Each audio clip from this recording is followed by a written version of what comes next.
नमस्कार, उदय क्लास है A to Z solution में आप सभी शिक्षक साथियों का हार्दिक स्वागत है। आज हम चुनाव संबंधित दूसरा वीडियो लेकर के उपस्थित हैं और आज के वीडियो में हम P1, P2 और P3 यानी प्रथम मतदान अधिकारी, द्वितीय मतदान अधिकारी और तृतीय मतदान अधिकारी के कार्यों और दायित्वों के बारे में हम लोग विस्तार पूर्वक जानेंगे। तो आप सभी साथियों से निवेदन है कि वीडियो में अंत तक बने रहेंगे और वीडियो के ज्यादा से ज्यादा आप लोग शेयर, लाइक और कमेंट करेंगे। यदि अभी तक आपने मेरे चैनल को सब्सक्राइब नहीं किया है, मेरे चैनल पर नए हैं तो मेरे चैनल को प्लीज आप सब्सक्राइब कर लें। आइए हम वीडियो शुरू करते हैं। लोकसभा आम निर्वाचन 2024 P1, P2, P3 के कार्य और दायित्व यानी प्रथम मतदान अधिकारी, द्वितीय मतदान अधिकारी और तृतीय मतदान अधिकारी के कार्य और क्या होंगे। तो सबसे पहले इस कड़ी में हम जानेंगे P1 यानी प्रथम मतदान अधिकारी का जो क्या कार्य होगा, इसके बारे में हम लोग जानेंगे। तो ये सबसे पहला जो कार्य होता है हमारे प्रथम मतदान अधिकारी का, ये देखिए पहला जो है ये निर्वाचक नामावली की चिन्हित प्रति का प्रभारी।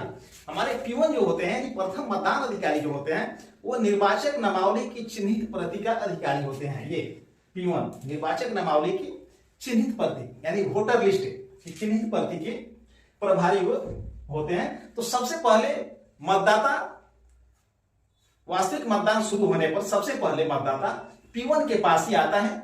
वो एक पर्ची या तो बीएलओ के द्वारा दी गई रहती है या किसी राजनीतिक दल के द्वारा दिया हुआ रहता है, जिस पर उसका वोटर क्रमांक और नाम इत्यादि रहता है। वो लेकर के आपके पास आएगा यानी कि P1 के पास आएगा और वो अपना मतदाता क्रमांक आपको बताएगा और अपने साथ वो इपिक या कोई अन्य पहचान का आधार, फोटो युक्त पहचान पत्र वो अपने लेकर के आएगा, जिसके आधार पर आपको उसकी पहचान आपको करनी होती है।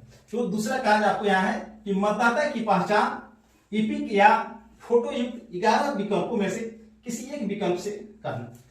P1 के पास जब मतदाता आएगा तो उसका पहचान इपिक यानी जो फोटो मतदाता पहचान पत्र होता है उसे या 11 विकल्प है जो निर्वाचन आयोग द्वारा निर्धारित किए गए हैं, उन 11 विकल्पों में से किसी एक के आधार पर उसकी पहचान सुनिश्चित करना P1 का काम होता है यानी प्रथम मतदान अधिकारी का होता है। तो जैसे ही प्रथम मतदान अधिकारी के पास मतदाता आएगा, उसका वो फोटो पहचान पत्र लेकर के उसकी पहचान सुनिश्चित करेंगे और जो अपना मतदाता क्रमांक बताएगा उस क्रमांक को और उस नाम को उनके पास जो मतदाता सूची जो रहेगा, जैसे कि यहाँ आप देख रहे हैं निर्वाचक नामावली की चिन्हित प्रति का प्रभारी, तो उस वोटर लिस्ट में उस निर्वाचक नामावली में उस मतदाता का नाम और क्रमांक उसको जो उसको खोजेंगे और उस क्रमांक को जोर से बोलेंगे ताकि उनके बगल में बैठे P2 जो 17A रजिस्टर के प्रभारी होते हैं ये क्रमांक को सुने और सामने बैठे हुए जो मतदान अभिकर्ता जो होते हैं, पोलिंग एजेंट होते हैं, उनके पास भी वोटर लिस्ट जो होता है। तो जब वो क्रमांक को सुनेंगे तो जो पोलिंग एजेंट होते हैं वो भी अपनी मतदाता सूची में चिन्हित कर लेते हैं और जो द्वितीय मतदान पदाधिकारी है वो भी जब उस क्रमांक को सुनेंगे तो वो अपने 17A रजिस्टर में उस क्रमांक को वो अंकित करेंगे। तो P1 का सबसे पहला काम मतदाता की पहचान सुनिश्चित करना, उसके क्रमांक और नाम का मिलान करते हुए उसके क्रमांक को जोर से बोलना। उसके बाद यदि मतदाता पुरुष है, तो उस स्थिति में आपके पास जो वोटर लिस्ट होगा, जैसे मान लीजिए कि ये क्रमांक 101 के आपके पास वोटर आया, उसका क्रमांक है 101 और वो पुरुष है, तो सबसे पहले पुरुष है तो आप क्या करेंगे कि इसको ऐसे विकर्ण के रूप में ऐसे काट देंगे लाल कलम से। चलिए, और यदि वो महिला है, यदि दूसरा वोटर आता है उसके बाद यदि वो महिला है, मान लीजिए क्रमांक 102 महिला है, तो इसको भी ऐसे विकर्ण के रूप में काट देंगे। लेकिन महिला की स्थिति में एक विशेष कार्य इसमें करेंगे कि इसके क्रमांक को, सीरियल नंबर को ऐसे गोल घेर दें।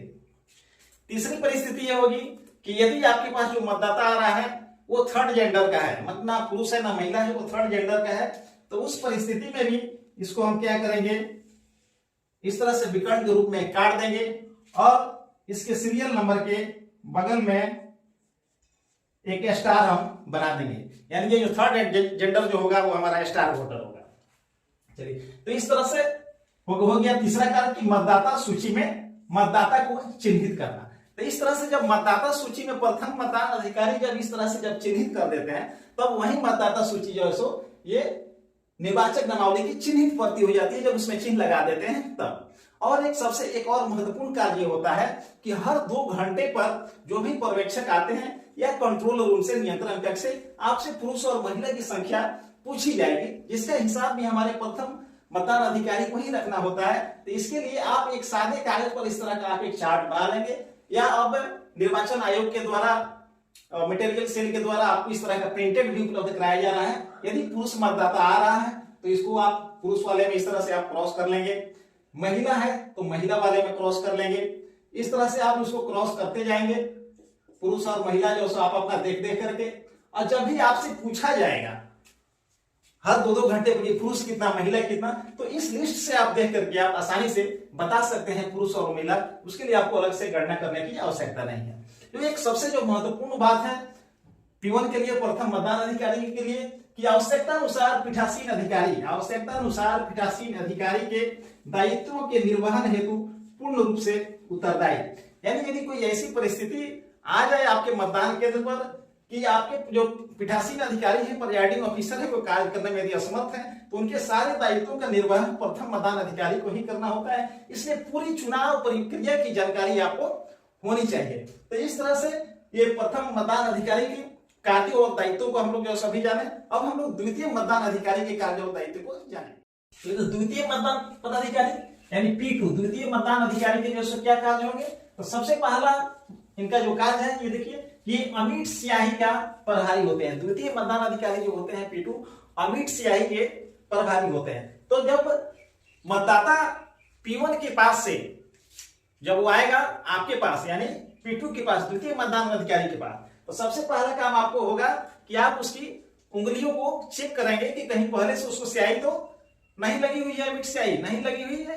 तो उसके बाएं हाथ के, लेफ्ट हैंड के तर्जनी उंगली पर उसे अमिट स्याही हम लगाते हैं। अमिट स्याही जो लगाएंगे, ये जो फर्स्ट फोल्ड है तर्जनी उंगली का, इसके इस पूरे पर जो हम लगाएंगे नाखून लेते हुए, जैसे इस तरह से आप देख रहे हैं, दिखाई पड़ रहा है, पूरा इस तरह से एकदम लगाएंगे कि मीटे में। अब इस तरह से यदि मतदाता को बाएं हाथ की तर्जनी उंगली नहीं है तो उसकी मध्यमा पर लगाएंगे, मध्यमा पर नहीं है तो इस अनामिका पर लगाएंगे, ये भी नहीं है तो छोटी वाली पर लगाएंगे। ठीक है, यदि इस हाथ में कोई उंगली नहीं है तो उसी तरह से दाहिने हाथ में पहले तर्जनी पे लगाएंगे, इसी तरह से करमार हम लोग लगाएंगे। यदि ये भी नहीं है, यहां से नहीं है तो यहां लगाएंगे, ये भी नहीं है तो यहां नहीं है तो यहां लगाएंगे। इस तरह से उसे लगाएंगे। आप अमिट स्याही के प्रभारी होते हैं द्वितीय मतदान पदाधिकारी, तो आप अमिट स्याही पहले लगाएंगे, उसकी उंगली को आप चेक करेंगे। दूसरा है कि आप जो सो यानी द्वितीय मतदान पदाधिकारी ये मतदाता रजिस्टर यानी 17 क या 17A के प्रभारी होते हैं। सबसे महत्वपूर्ण कार्य यही है कि जब P1 के पास से, प्रथम मतदान अधिकारी के पास से मतदाता जो सो आपके पास जो आएगा, वोटर आपके पास जो आएगा, तो सबसे पहले P1 जो उसके वोटर क्रमांक को, मतदाता क्रमांक को जो जोर से बोलेंगे उसको सुन करके आपको यहाँ इसके मतदाता रजिस्टर, यहाँ मतदाता रजिस्टर 17A का नमूना इस तरह से जो आता है, और इसमें आपको लिखना होता है उसके क्रमांक को। जैसे यदि बोलते हैं वो क्रमांक उसका मान लीजिए कि 138 आपने P1 के द्वारा बोला गया, तो 138 आप जो लिख लेंगे। इसको रेड से नहीं लिखेंगे, इसको हम लोग ब्लू से लिखेंगे, ब्लू या ब्लैक जो होगा उसको से हम लोग लिखेंगे। तो 138 आपको यहाँ नोट कर लेना है। अब उसके पास आपको दस्तावेज क्या है, वो क्या लेकर के आया है। यदि मतदाता पहचान पत्र लेकर आया यानी ईपिक लेकर के आया है, या आधार लेके आया है, या बैंक पासबुक लेकर के आया है, या पैन कार्ड लेकर के आया है, या 11 विकल्पों में से वो कौन सा विकल्प लेकर के आया है, उसके अनुसार यहाँ पर भर गया। यदि वो ईपिक लेकर आया यानी मतदाता पहचान पत्र लेकर के आया है, तो यहाँ आपको ईपी लिख देना है।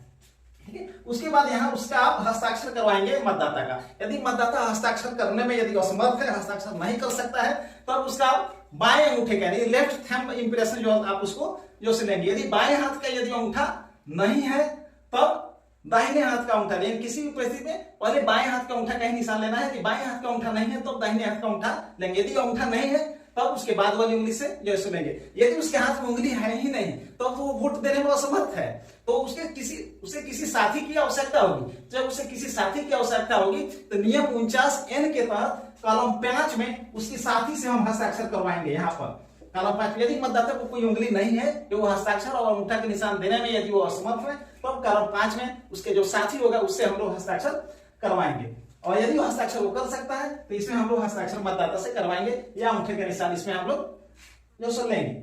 अब दूसरा जो सो मतदाता आता है उसका मान लीजिए क्रमांक जो सो कुछ भी हो सकता है, 142 जो सो आ गया।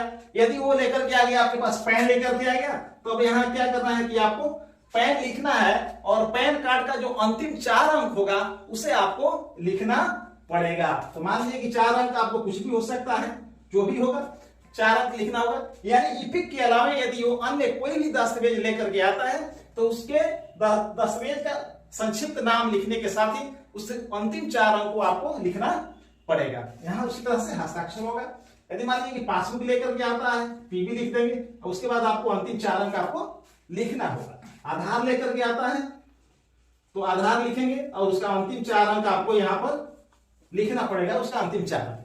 तो इस तरह से मतदाता रजिस्टर 17A का कार्य करेंगे और उसके बाद उसे आप एक मतदाता पर्ची आप जारी करेंगे जिस पर उसका क्रमांक, उसका सीरियल नंबर और वोटर सीरियल नंबर और उस पर आपका हस्ताक्षर होगा और उसे मतदाता पर्ची आप जारी करेंगे और वो मतदाता पर्ची लेकर के P3 यानी तृतीय मतदान अधिकारी के पास जाएगा। और वोटर तृतीय मतदान पदाधिकारी के पास जाएगा। द्वितीय मतदान पदाधिकारी जब उसे मतदाता पर्ची जब जारी कर देंगे तो तृतीय मतदान पदाधिकारी का कार्य प्रारंभ हो जाता है और वो जाएगा वो मतदाता पर्ची लेकर के तृतीय मतदान पदाधिकारी। और तृतीय मतदान पदाधिकारी का क्या कार्य होगा यानी P3 का, तो ये पहला कार्य इनका सबसे वही है कि मतदाता से मतदाता पर्ची को लेकर क्रमबद्ध तरीके से रखना। यानी द्वितीय मतदान पदाधिकारी जो मतदाता पर्ची जारी करेंगे वोटर को, तो उसे लेकर के वो क्या करेंगे कि क्रमबद्ध तरीके से इस तरह से एक जो है तार जो है मिलता है मटेरियल में और उस तार में उसको जो है क्या करेंगे कि नत्थी करेंगे, इसको ऐसे नत्थी करके संभाल करके उसे रखेंगे। जो भी वोटर उनके पास जो है आएगा और वो मतदाता पर्ची उनको देगा तृतीय मतदान पदाधिकारी को, तो उस मतदाता पर्ची को वो इस तरह से संभाल करके उसे रखेंगे। एक भी गड़बड़ नहीं होना चाहिए भाई, क्योंकि इसके जमा करना होता है इसे संग्रहण केंद्र पर। तो इस तरह से वो जमा करेंगे मतदाता पर्ची को। उसके बाद देखिए कि मतदाता के बाएं हाथ की तर्जनी पर अमिट स्याही को चेक करना है। क्या जो दूसरा कार्य है, जब मतदाता आपके पास जब आएगा यानी P3 के पास तृतीय मतदान तो उसके बाएं हाथ की तर्जनी उंगली में अमिट स्याही लगी हुई है कि नहीं लगी हुई है, इसको चेक करना है। यदि नहीं लगा है तो उसे फिर से लगाना है उसे अमिट स्याही। तो वो जब आप चेक कर लेंगे तो उसके बाद आप कंट्रोल यूनिट के प्रभारी होते हैं, कंट्रोल यूनिट यानी सीओ के प्रभारी होते हैं, तो सब चेक करने के बाद आप उससे कंट्रोल यूनिट के प्रभारी हैं तो आप उससे आप बैलेट इशू करेंगे। यहाँ आप बैलेट बटन आप जो है दबाएंगे कंट्रोल यूनिट का। तो जैसे ही आप बैलेट बटन जो है दबाएंगे तो आपके कंट्रोल यूनिट का बीजी लैंप यहाँ पर जो है आपको डिस्प्ले के बगल में लाल बीजी लैंप आपको जलेगा। अब वोटर जो है वोटिंग कंपार्टमेंट में अंदर प्रवेश करेगा और वहां वो अपना वोट जो है डालेगा। और जब वो वोट डाल देगा तो अब एक लंबी एक बीप की आवाज होगी और ये आपका बीजी लैंप ऑफ हो जाएगा और फिर से आप दूसरा बैलेट जो है आप इशू करेंगे दूसरे वोटर के लिए और इस तरह से मतदान प्रक्रिया जारी रहेगी। तो उम्मीद है कि आप लोगों को ये वीडियो जो है अच्छा लगा होगा। प्रथम मतदान अधिकारी, द्वितीय मतदान अधिकारी, तृतीय मतदान पदाधिकारी सभी कार्यों को मेरे द्वारा विस्तार पूर्वक बताया गया। फिर हम लोग मिलेंगे अगले वीडियो में, तब तक के लिए धन्यवाद, नमस्कार।